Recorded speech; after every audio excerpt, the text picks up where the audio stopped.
the heart of your children, will be molded, my Lord. That will be so receptive as the seeds that fell on the fertile soil, that germinated and it bear fruit. May your word impart your children. Holy Spirit, take absolute control and let your will be done. Thank you in Jesus' mighty name. Amen. Amen. Hallelujah. Amen. The Lord is good all the time. Isn't it great that we have just come out of a 7-day period of fasting and prayer? I just want to assure you this afternoon that in this year we're walking in the overflow.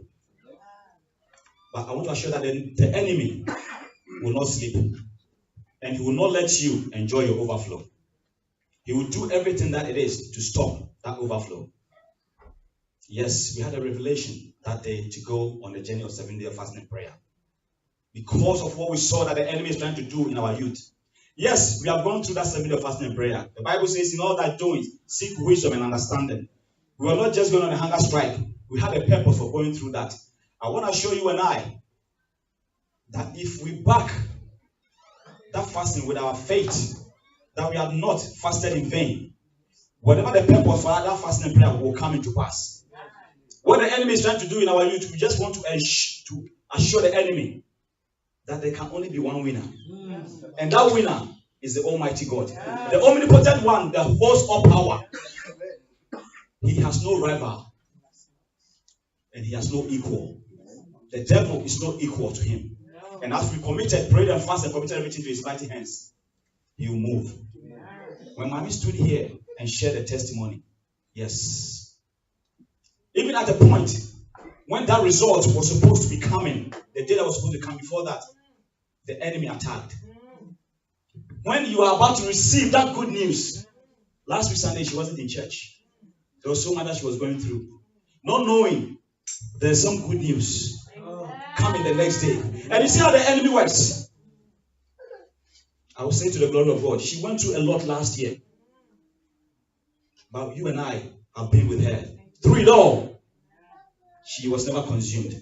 There were some people that what she went through, they would have deferred even their course. I told her the other day, it is not by might, it is not by power, but by the Spirit of the Lord. And she did not just come out with a pass. She came out with the first class. Hallelujah! I just want to assure you that you and I, when we believe in the one that we serve, no matter what the enemy will throw at us, he is with us. Amen. Only if we do not doubt, or only if we do not behave like the Israelites when they were taken out of captivity, that it led them to wander for 40 years. That those that did not believe, they did not see the promised land. But those that believe, the Calebs and the Joshuas, they were the ones that saw the promised land. May you and I be like the Calebs and the Joshuas, that we will see the promised land. That no matter what the enemy throw at us, we will say, we serve the mighty God. In him there is all power. In him there is no shifting of shadows. Those that trust in their God, in him they shall renew their strength. And you and I shall renew our strength. Hallelujah.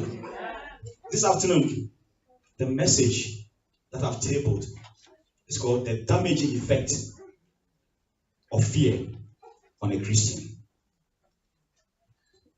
Fear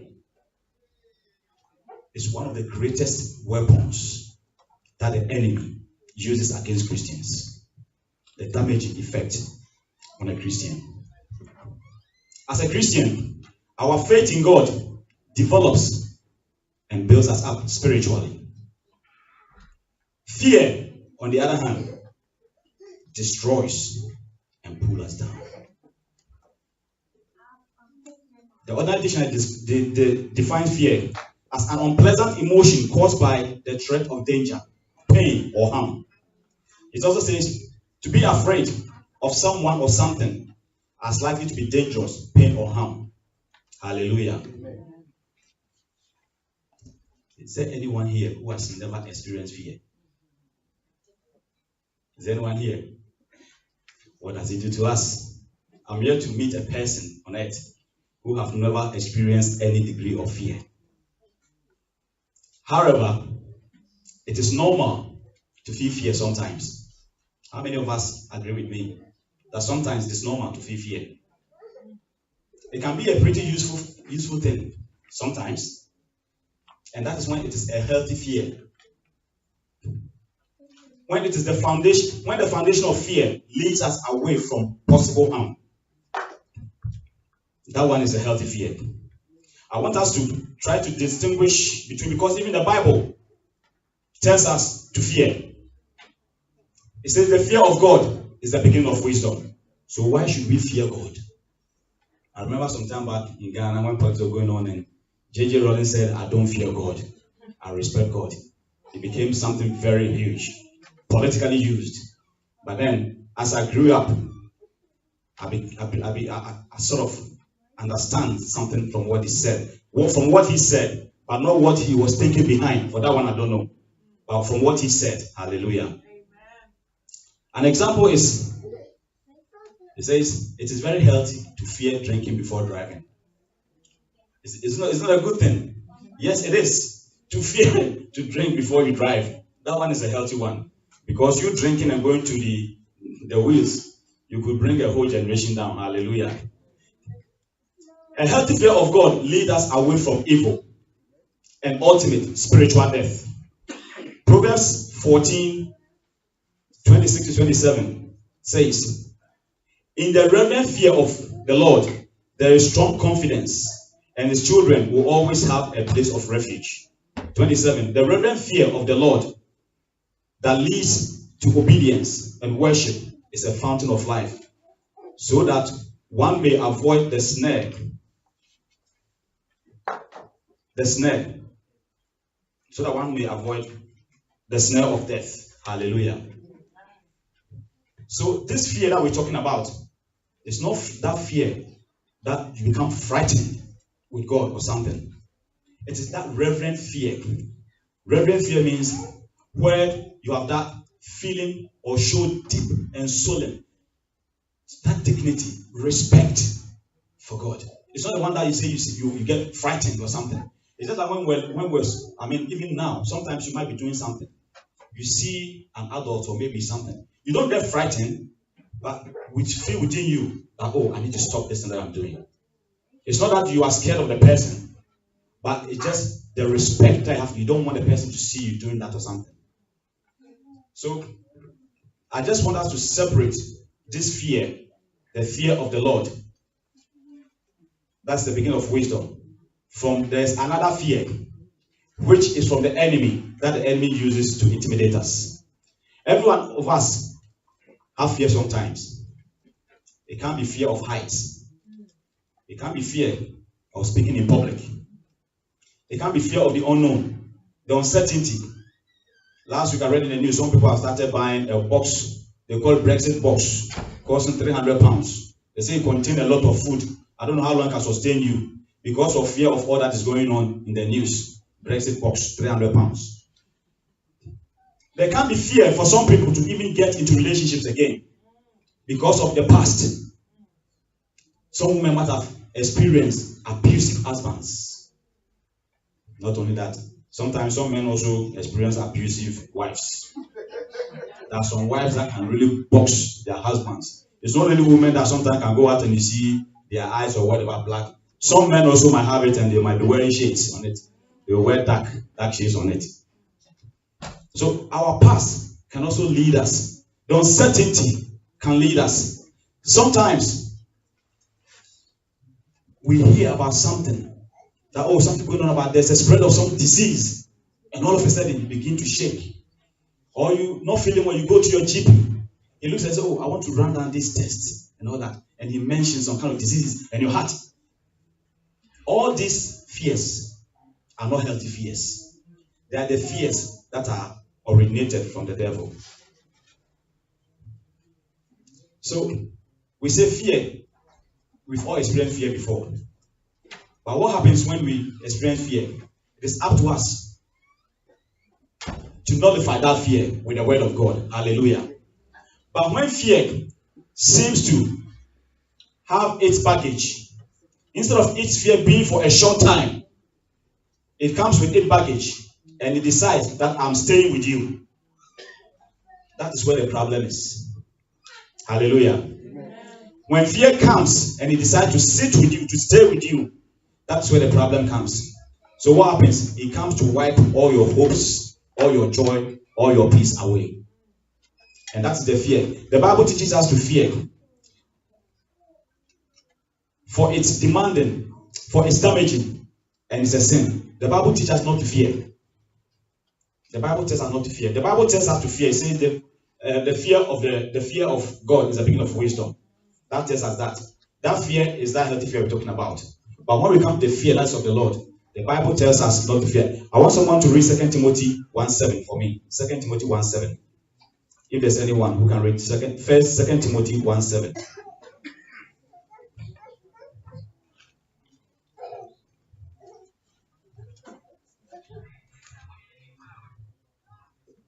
Anyone there? 2 Timothy 1:7.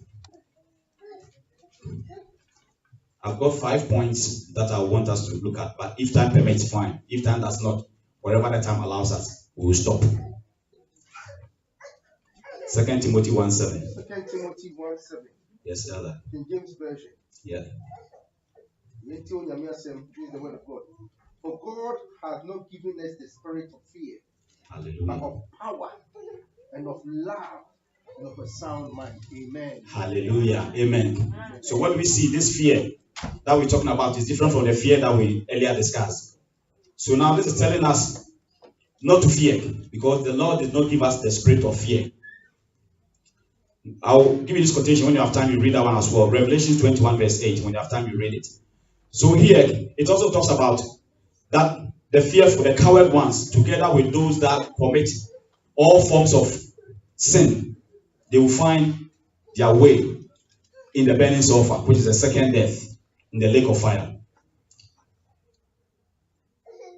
This fear that we're talking about, it is the fear that our Heavenly Father condemns.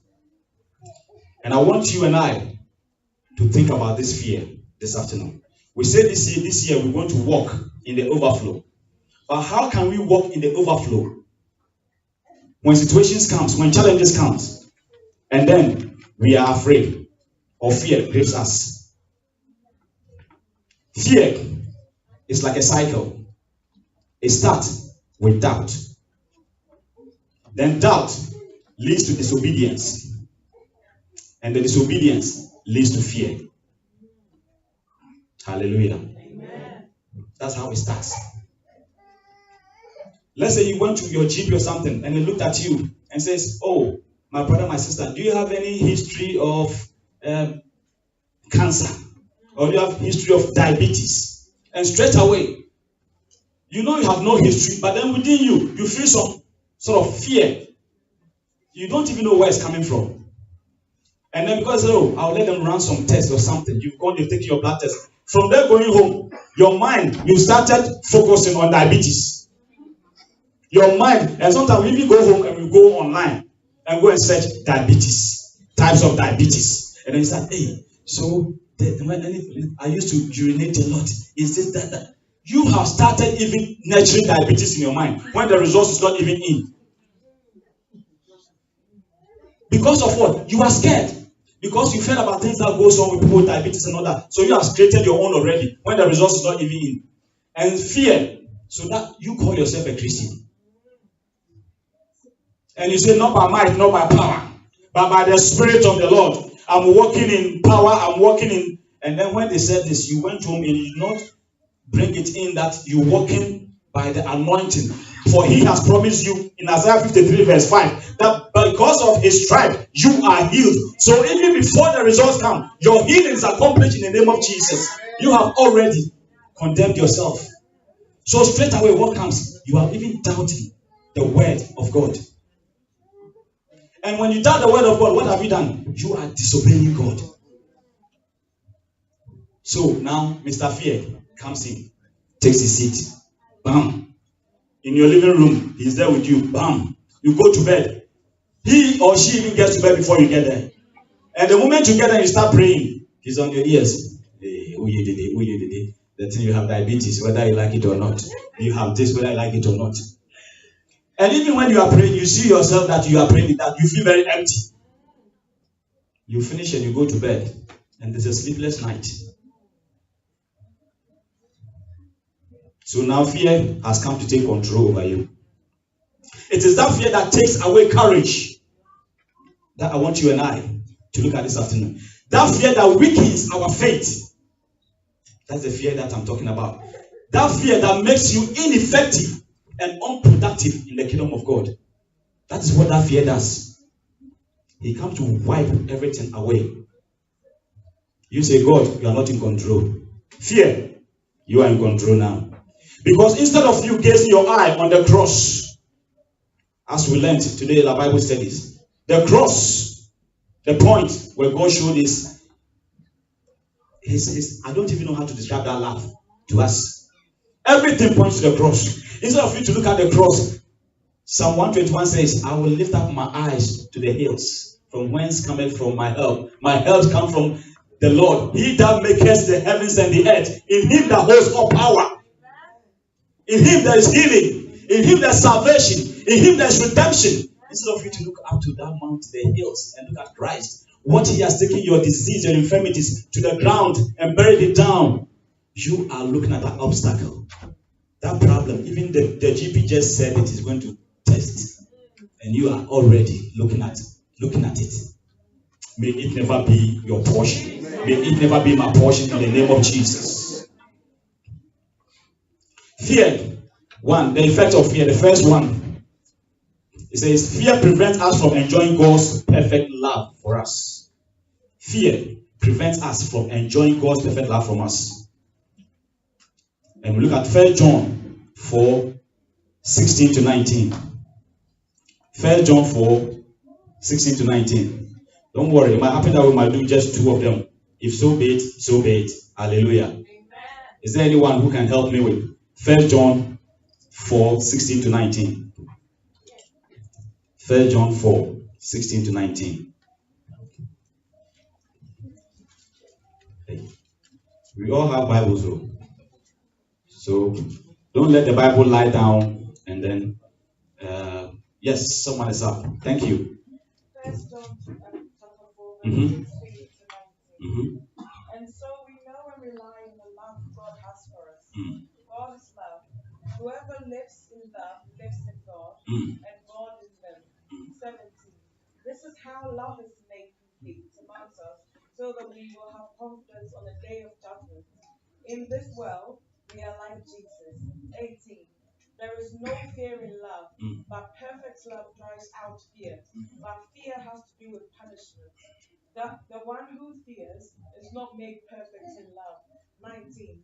We love because he first loved us. Amen. Hallelujah. Amen. Isn't this wonderful? It says, if you fear, you are not made perfect in love. Fear has got to do with punishment. So as we said, you see, even when the doctor told you that fear that came, you are even suffering even more than even if you were even having that sickness. The kodanga, the sleepless night and all that it's so much. It's so much. But it says, well, we love because he first loved us. That he sent his one and only begotten son to come and reconcile us back to God. But you see, he didn't say because of what Jesus Christ did on the cross, that grace is great abound for us. Oh, we will, as Christians, once we accept Christ, we will always walk in just happiness all the time, in joy all the time. There's no hardship. Challenges, they will come. Jesus Christ faced challenges. And even the enemy was using the Bible when he said, throw yourself from this cliff. He was quoting Psalm 91. He was quoting parts of Psalm 91. But Jesus countered it with the word of God. So challenges will come. But we need, that word should be bubbling in us. That at any point in time, when the enemy tries to hit us, we will counter with the word. Amen. If the word is not in us, we will be empty. The enemy will stand before us and he will be quoting the word. He will quote it the way he wants it. And we will stand there and find ourselves wanting. May it not be our portion in the name of Jesus. That we will not be ruled by fear, but we will enjoy the perfect love that God has for us. Are we to fear God and love God? The answer is both. As children of the Most High God, we should not have a terrifying fear of Him. Love leads to healthy reverence of God. Love. When we love God, if we say we love God, and how do we show that we love God? By loving our neighbor, by loving each other, by loving the one next to you. That's what the Bible tells us, through which we show our love for God. So if we just go about, I love God, and you just saw your friend going through hardship, and you turn the second eye, yes, you've shown love indeed.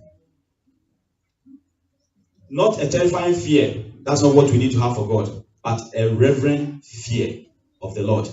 That is why you come to his presence and you bow before him. You worship him. You are not terrified. You show that respect, that solemn respect for him. The other auntie of mine was saying last Friday that when you go to the queen, you can't go to the queen. And when queen is speaking, maybe queen has invited you for dinner, speaking or something, and you might be doing something on your phone or maybe something else. If you're not careful, there's people who will just come and hold you like this and throw you out. Or they might even come and seize your phone from you. How much more the King of Kings and the Lord of Lords, the one that created the heavens and the earth. Hallelujah. Amen. Our Father needs our reverence, our respect that leads to obedience. God wants a relationship with us. That is all that Christ Jesus came to do. Because that relationship between we and God was broken because of sin. Because he wanted to restore that relationship. That was what Christ Jesus came. So if we will come to church, oh yes, it's Sunday. I've ironed my shirt and my trousers. I'm going to church. I come and sit here. And the word that is coming, or the praise and worship, I come in this and I go out the same way as I came in. It's an emptiness. It just becomes a ritual. Because ritual is where you have set of orders or procedures that you follow in doing things. Like I said, the Bible studies. I know someone in Ghana that person, his prayers when he's sleeping, his written is on the side of his bed. When it comes to where he eats, his eating time prayer is on the side. So when he gets to eating, look at Raleigh and the ball. In English, say, Lord, there it is, my prayer, as you know. Then he starts eating. When it's time to sleep, he gets to your bedroom. Raleigh, say the wow. So any time that he has to pray, because he has written the prayers, and he has stick to where he just direct the Lord. Lord, there it is, the prayer. So it becomes a ritual. Are we going to be doing the same ritual? Because we have decided every Sunday we'll come to church. So we iron our shirt and what, and then we come and sit in church. If we get out here and someone, was there any verses, or what was the title? What did you talk about today? Oh, hey, today. I thought they said, I'll come to you later, okay? Yeah. I have it, but I don't. Oh, yes. We need to come to church. Yes, the Bible encourages us to fellowship. But we also need our one-on-one, our interaction with God. That's where the relationship goes. You and I, our quiet time, wherever that we are we talking to God? Are we listening to the voice of the Holy Spirit? Because he speaks all the time. It doesn't matter where you are. There has been times that I've heard a voice in the bathroom. I remember the second time that I went on a journey of 40 days of fasting and prayer. I heard that thing in the bathroom. And I was like, I was trying to shake it off. But then it kept coming. It kept coming. So the Lord speaks, only that we need to be sensitive and kick fear out of the way. Hallelujah. So fear will only lead to us to be terrified about situations. Do you know when we are not supposed to fear God, but do you know in the terrifying way? Do you know the time that we become terrified in God's presence? Thank you. When sin enters, that's the time. That it is not the fear that says the fear of God is the beginning of wisdom, but it's the fear because you fear. Because sin has entered. And you feel the Holy Spirit is so good. He will convict you. You know that I have sinned, I have done this. And you know, that is where the enemy, the devil is so good. Because the Bible says he prowls like a roaring lion. seeking who to devour. He has not slept and he will never sleep. He is always going around you. Pastor said that time, how many? Was it 9,000 whatever demons or whatever goes around you all the time? They are looking for that loophole. And once they see it, they come, why you bunny? Why you bunny? Why you bunny? Even when you are praying for forgiveness, they are still saying. So until you renew your mind and say you kick him out, he'll be there. And then, once you've not been able to pray for that forgiveness and then you walk in power, he continue to speak like that to your mind at all times and you condemn yourself. And at that moment, you see the terrifying feeling of God. You become terrified. But that is not what God created you and I for. He has given us soul power. He said he did not give us a spirit of what? Fear or timidity, but of power and of sound mind. When you're of sound mind, you are able to make good judgment. You are able to plan well. You are able to take good decisions. But that's what the enemy does not want you to enjoy. But it will never be our portion in the name of Jesus. The second one is, it says, fear creates a spirit of slavery. Hallelujah. Christians who are afraid to do something because it might be wrong are consequently enslaved by fear. Christians who are afraid to do something because it might be wrong are consequently enslaved by their fear. Romans 8, verse 15 to 17. Just write it down, and when you have time, you read it. Not only do people place themselves in slavery by their personal fears, but they often allow fear to enslave us as well. Do you know that? There are even some pastors that due to their own fear, when they are ministering to you, they will interpret the Bible in a way that their fear that they're going through, they will want to even impart it on you. Because we are not willing to read. So whatever they say is whatever that we take. This one might have gone to his own whatever to take his powers. And when he comes, he will minister the word unto you. Because the Bible says we should be wise and our eyes should be open. Because at the end times, he says he will come. They come in what? Wolves in what? In sheep skins. Because we know that the sheep, as we say in the tree, the Gwama, that one is full of what? Humility, meek and mild. But they will come, wolves in there. But when you see them, oh, hi sister, hello brother. Yes. They'll come and draw you. They will come and dwell in your midst. They will come and be like they are part of you. The youth, your friends, your whatever. They will come and they will dwell with you. They will show their teeth. And those ones, to be honest, those ones, when they say they are smiling, or which is the difference between smiling and laughing? I don't even. Is it which one that you show? You smile and then you show or something. Is that a smile, right? That one, you see the false smile. It's not smile. I say it's like that's what they do. You see just their teeth, and you see the fake smile in their face. We should be watchful. Amen. Hallelujah. Amen. I just want to ensure you that we should not allow the fear of others to enslave us. Hallelujah. Amen.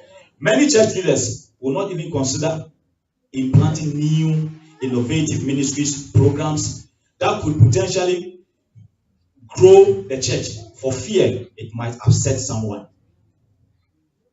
There are some churches that when you go and you sit there, the same you come in, the same you go out every day. The year will go round, another year will come, and it will be the same cycle. If you yourself does not take the word of God and search and try, do things that will let your spiritual being grow, I tell you, you can be there for 10 years, 15 years, and you will still be the same. Hallelujah. Some, because they have no plan. Some, because they want to play it safe, they don't want to offend anyone. So they will not even start anything. Because when they want to start something, someone will be like, oh, this thing, are we going to be able to do it? This thing, is it feasible? All that. So they will not even start it at all. But may this not be our portion in the name of Jesus. Amen.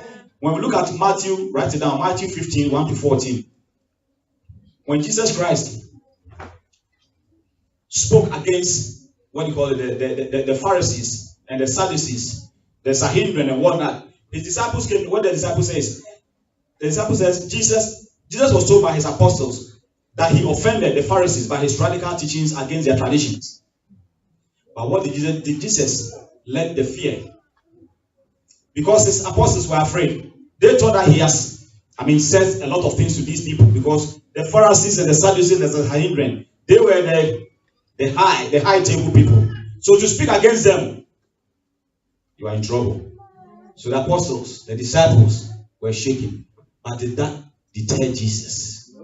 No, it didn't. He says he did not allow fear of the apostles or the Pharisees to stop his teachings. He continued with his teachings. Hallelujah. In Acts chapter 4 verse 5, when you read that, it also tells you the Sanhedrin were afraid that the apostles' teachings that Jesus was the Son of God would be devastating to the Jewish community. Yet the apostles continued preaching Jesus even after being beaten. We've all heard about what happened to Paul and Silas or something, thrown into prison, but still they praised God. They praised God at the prison. There was an earthquake and the prison door was shaking. Their chains broke off. May any chain of bondage on you break off in the name of Jesus. Amen. There is so much power in the name of Jesus that no matter what Paul and his fellows were doing, no matter what they were, even when they were beaten and thrown to jail, they said, we will never.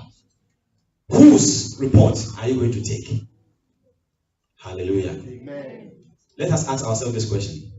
Will the Church of Jesus Christ be in existence today if Jesus and the apostles allowed fear of others to enslave them? We have the Great Commission, right? To go to the ends of the world, that the word will be preached.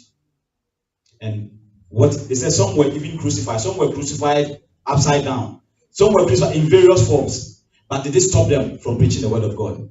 No. So what is it that's going to stop you and I from preaching the word of God? Is there anything that's going to stop you and I from preaching the word of God? MC, how much time do I have? Okay.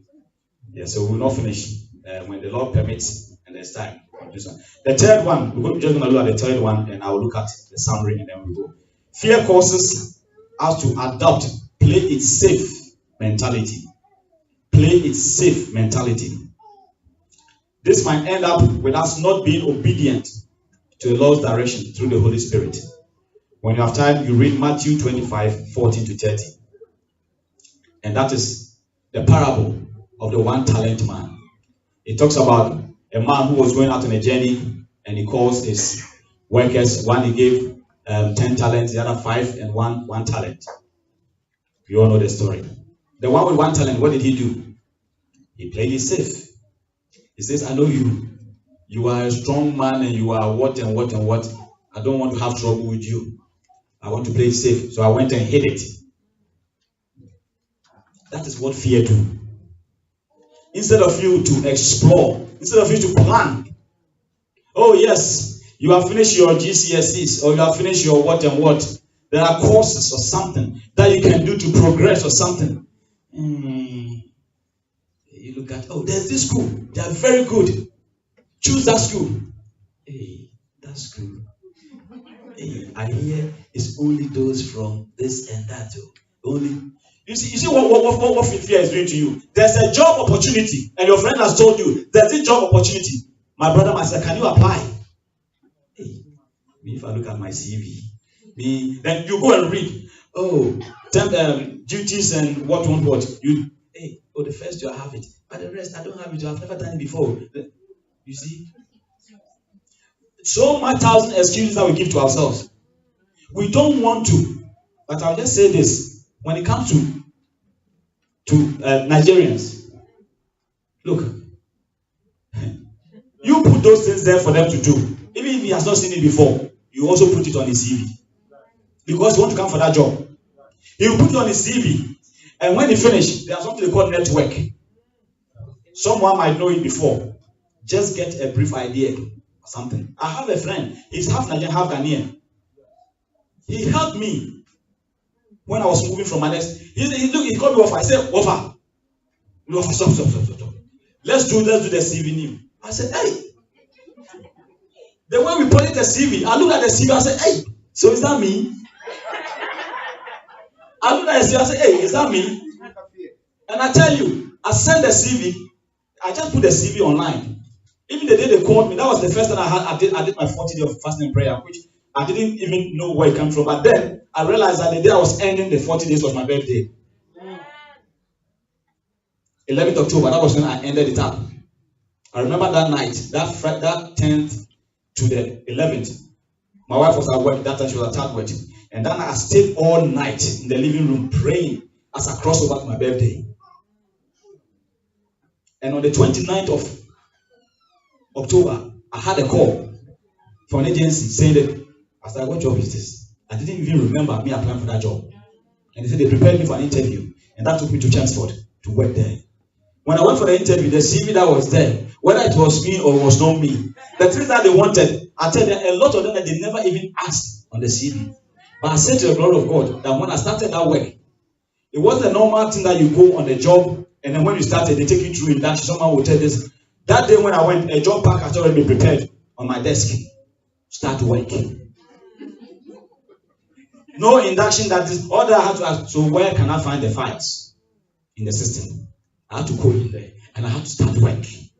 But to the glory of God, the Lord took me through. Amen. Now, at the end of the day, they even made me permanent, and I decided I didn't want to stay in Chelmsford, so I moved back to London. So you see what the enemy can do? He can hold you to be where you are. Play it safe. Don't move. Just be where you are. Oh yes. If you can buy, maybe do that. Your friend, you have come from Ghana with A levels. That you can continue and go to university. Oh, my friend says he can give me a job at McDonald's. Okay. I get this something. Look, we need to have vision. We need to be ambitious. We need to be that. At the end of the day, we ourselves will be a role model for someone to follow. That someone will say, you see that guy there, you see that lady there. He came from Ghana with A levels. We didn't even know even whether he would get admission to university. But he came. He applied. He got it. And look at where he is now. And then you can use that to encourage someone out there. I'm not trying to cut you off, but what you're saying is very relevant. Thank you. I struggle to understand this. I don't know if it's a cultural thing, a mentality thing, or a behavioral thing. Ghana people, they're the same. When I first came to this country, the people I lived with, they were cleaners. And I said, no, I want to do something different. They do. Continue what you're doing. When I decided to go to the university for my first degree, driving license, night car. When I got your care course, I'm like, no, I didn't come here to come and do care course. No. Thank you. Thank you for sharing that. You see, every job is important. No, every job is important. But even whatever that you're doing, as I stand here, there's so much thing that I'm learning that I want more time to learn something because I want to rise from another level. That is what the Lord wants you to be. The Lord has not said that be stagnant where you are. So whatever job that you're doing, we can still move. Every job is important. But we can still move. Search within you and see that there's something that you can do. Don't let that spirit of, oh, this avenue that is open. Oh, you saw on the news, a school in Eastham. 41 of those that finished A level have got admission either in Oxford or Cambridge. It was in the news, right? An ordinary school. That it doesn't matter whether they pick the best people in the barrel. I don't care. It is the first time that it is happening. And whether Cambridge and Oxford has made sure that now it will be diverse, I don't care. What I'm saying is these are children from a normal English school. It's not, how do you call those ones? Private school, grammar school, or whatever. They are just ordinary school like maybe the one here or whichever one, or the one where you live. 41, they are going to Oxford or Cambridge. Before we ourselves, we will dampen the spirit of our children. Hey, let you mention, Mom, I think I want to go to Cambridge. Hey, you want to go to where? Dad, I want to go to. That's the fear. Who Oxford. Oxford. You see, we ourselves will bring our children down before they try to even rise to the level that the Lord. May this not be our portion. He says, a slave may have reasons to play it safe. If he mess up at all, if he mess up at all, and the anger of his master, he may be beaten. But it is not so with a son. You and I are children of the Most High God. And therefore, we should not think of just wanting to play it safe. Because by trying to play it safe, it leads us to fear. But he wants our respect. As Christians, we should not be frightened about God. Because he says, he has given us not the spirit of slavery, but the spirit of adoption, by which we cry, Abba, Father. And the Bible says it is the most intimate name that we can call God. Hallelujah.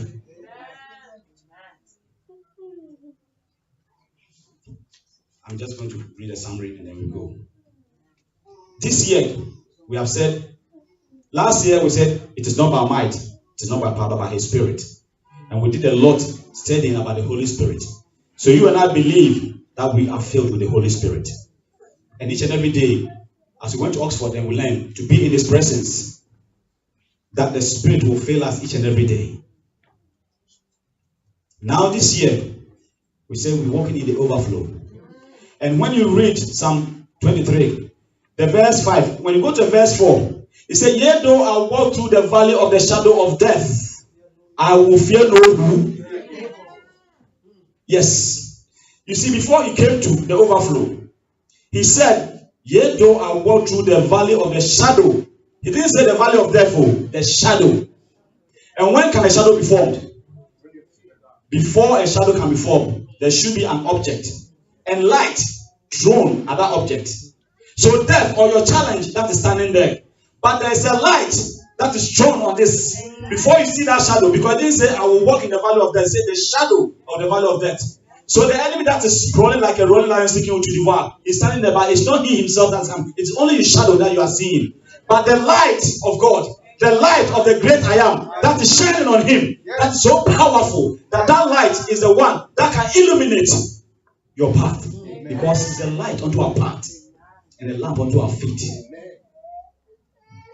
So that shadow, never be scared of that shadow. And he said, he will lay a table before me in the presence of my enemies. So even when the challenge is there, know that the Lord God Almighty is anointing you. And then the overflow comes. The overflow comes when it pours. It needs to affect other people. Other people should be able to tap in the overflow. That they see you and say, who are you? That in spite of all that I'm doing, you are still smiling. And you tell them it's not me, by God. Before we can walk in the overflow, we will have to kick out fear out of our way. Challenges will come. Christ just said at the point, he said, my spirit is troubled to the point of death. But shall I say that this cup go for me? It is for this reason that I came. Challenges will come. And when fear comes in, kick it out. Before we can walk in the overflow. The enemy will never sleep. But we will hold on to what is rightful ours. Whose message will you take? Will you take the message of fear from the devil, or will you take the message of faith from the Almighty God? Choose faith and walk in his power. We thank the Lord for his word. When he has another time for us to continue, fine. But otherwise, let fear be out of the way and choose Christ. May he pour his anointing and his blessing upon his word. May we move each and every day according to his word and his purpose for our life. That any fear will be moved and kicked out of the way. That we will walk in faith and in power. Because the Bible says in Acts 1:8 that when the Holy Spirit has come upon you, you will have power. May that power be our portion now and forever in Jesus' mighty name. Amen.